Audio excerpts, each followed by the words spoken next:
بسم اللہ الرحمن الرحیم۔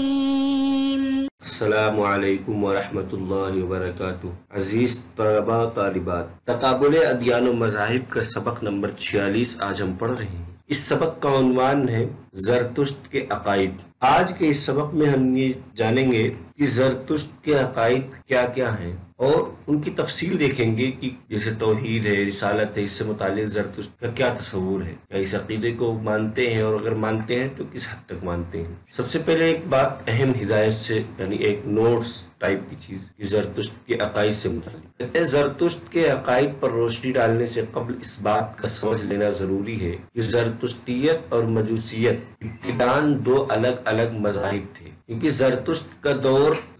کا ورود بعد میں ہوا، جبکہ مجوسیت اس سے بہت پہلے ایران میں اپنے عروج پر تھی۔ بعد میں یہ دونوں ایک دوسرے سے ایسے گڈمڈ ہوئے کہ اب جب بھی زرتشتیزم کا تذکرہ آتا ہے تو عوام کے ذہن میں فوراً مجوسیت کا تاثر ابھرتا ہے۔ اس پوری عبارت میں یہ بتایا گیا ہے کہ زرتشت اور مجوسیت دو الگ الگ مذہب ہیں، اس لیے جب ہم زرتشت کے عقائد پر بحث کریں گے تو وہ صرف زرتشت کے عقائد کی بات ہوگی، اس میں مجوسی عقائد کا تصور، کہ مجوسی عقائد اور زرتشت کے عقائد میں بہت بیان فرق ہے، جیسا کہ ہم تفصیل سے ابھی آگے پڑھیں گے کہ وہ فرق کیا کیا ہے۔ لیکن یہ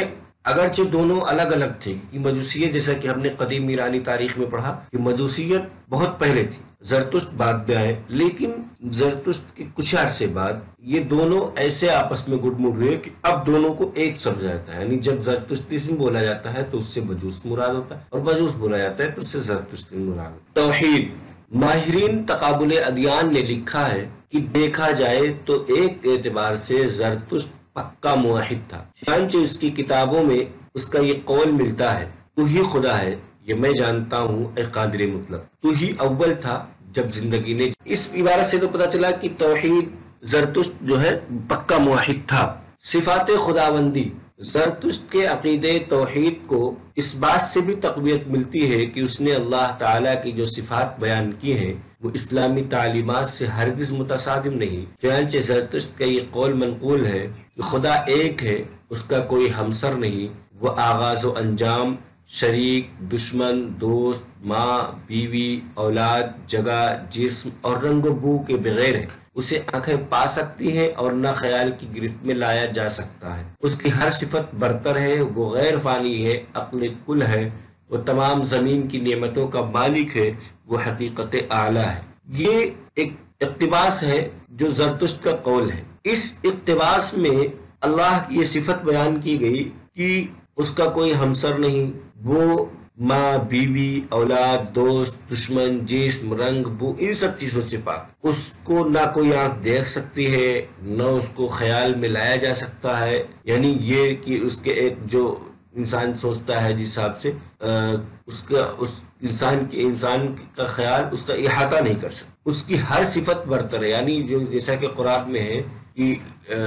ہر اچھا نام اللہ کے لیے ہے، اس وَلِلَّهِ الْأَسْمَاءُ الْحُسْنَى، اسی طرح سے اس میں بھی کہ ہر صفت برتر ہے، اس کی ہر صفت برتر ہے، وہ غیر فانی ہے، عقل کل ہے، وہ تمام زمین کی نعمتوں کا مالک ہے، وہ حقیقت اعلیٰ ہے، یہ تمام اس کی صفات ہے، اور یہ صفات عین اسلام کے مطابق ہے، یعنی اس کی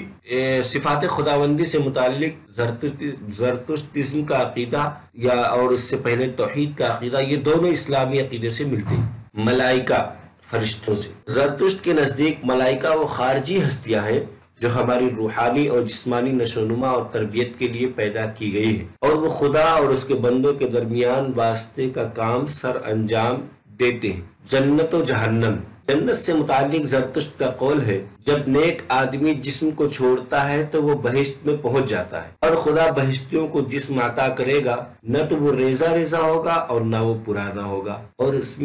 نہ اس میں گند پیدا ہوگا۔ جہنم کے بارے میں زرتشت کہتے ہیں ان کی برائیاں انہیں آگ کی صورت میں جلائیں گی، نیز ٹھنڈی ہوائیں، برف، سانپ، بچھو اور دوسرے موذی جانور اسے عذاب دیں گے۔ جنت اور جہنم سے متعلق زرتشت کا بھی عقیدہ اسلام سے ملتا جلتا ہے، یعنی جیسے کہ اسلام میں یہ ہے کہ مرنے کے بعد انسان کو نعمت کے طور پر اس کے نیک اعمال کے بدلے میں جنت میں اس کو رکھا جائے گا، جنت کی نعمتوں سے وہ لطف اندوز ہوگا۔ ٹھیک یہی بات زرتشت نے بھی کہا ہے کہ جب انسان جسم کو چھوڑتا ہے، اس دنیا سے جاتا ہے، تو وہ جنت میں پہنچ، جہاں اس کو ایک نیا جسم عطا کیا جاتا ہے، اور جو جسم وہاں عطا کیا جائے گا جنت میں، وہ نہ اس کے ٹکڑے ٹکڑے یعنی کٹے پھٹے گا نہیں، نہ وہ پرانا ہوگا، نہ اس میں کسی قسم کی کوئی گندگی آئے گی۔ اسی طرح جہنم کے بارے میں زرتشت کا کہنا یہ ہے کہ انسان کی برائیاں آگ کی صورت اختیار کر لیں گی، اور جو انسان اس دنیا میں برا کام کرتا ہے وہی برائیاں اس کو آگ کی صورت میں جہنم میں ملیں گی، اور یہ ٹھنڈی ہوائیں، برف، سانپ، بچھو، اس طرح کے موذی جانور طرح طرح کے، یہ سب کے سب وہاں جہنم میں موجود ہوں گے، جس سے اس انسان کو عذاب دیا جائے گا۔ رسالت، زرتشت نے اپنی تخلیقات میں پیغمبروں سے متعلق یہ تحریر چھوڑی ہے کہ پیغمبر اس لیے ہونے چاہیے کہ جس طرح لوگوں کو زندگی کے کاروبار میں ایک دوسرے کی ضرورت ہوتی ہے، اسی طرح لوگوں کو شریعت مرتب کرنے والوں کی بھی ضرورت ہے، جنہیں سب لوگ مانیں، آپس میں ظلم نہ کریں اور کسی کو دھوکہ نہ دیں، اور دنیا کا نظام درست رہے، اور یہ پیغمبر خدا کی طرف سے ہونے چاہیے تاکہ عام لوگ انہیں قبول کریں۔ اس اقتباس سے پتہ چلا کہ رسالت سے متعلق بھی زرتشتیزم کا جو عقیدہ ہے وہ بھی اسلام سے ملتا ہے، جیسا کہ اسلام کہتا ہے کہ رسول خدا کی طرف سے ہوتا ہے، نہ کہ عام انسان یوں دعویٰ کر لے۔ اگر خدا کی طرف سے اس کی تائید ہوتی ہے، عام ہر انسان رسول نہیں بن سکتا، یہی ان کا بھی کہنا ہے، زرتشتیزم کا بھی یہی کہنا ہے۔ اور دوسری بات، اسلام جسے کہتا ہے کہ اس کی شریعت پر عمل کرنے یا شریعت کی رہنمائی کے لیے پیغمبر کا آنا ضروری ہے، جس طرح کے، اسی طرح سے ان کا بھی ماننا ہے کہ پیغمبر اس لیے ہونے چاہیے کہ زندگی جس طرح سے اس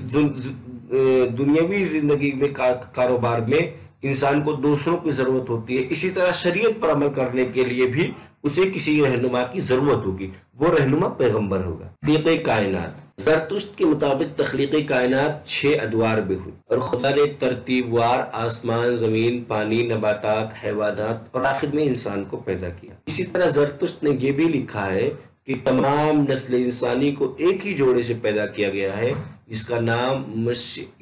مشیات ہے، یعنی مذکر اور مؤنث۔ اس عبارت کا مطلب یہ ہوا کہ جس طریقے سے اسلام میں یہ کہ 6 دنوں میں اس دنیا کی پیدائش ہوئی، اسی طریقے سے زرتشت میں بھی اسلام کہتا ہے کہ ان کو جوڑے سے پیدا، انسان کی تخلیق جو ہے جوڑے سے ہوئی، مذکر مؤنث، اسی طرح یہ بھی کہتے ہیں کہ ایک جوڑے سے ہوئی انسان کی تخلیق۔ خلاصہ، سبق کا خلاصہ یہ ہے کہ آج کے اس سبق میں ہم نے پڑھا، سب سے پہلے تو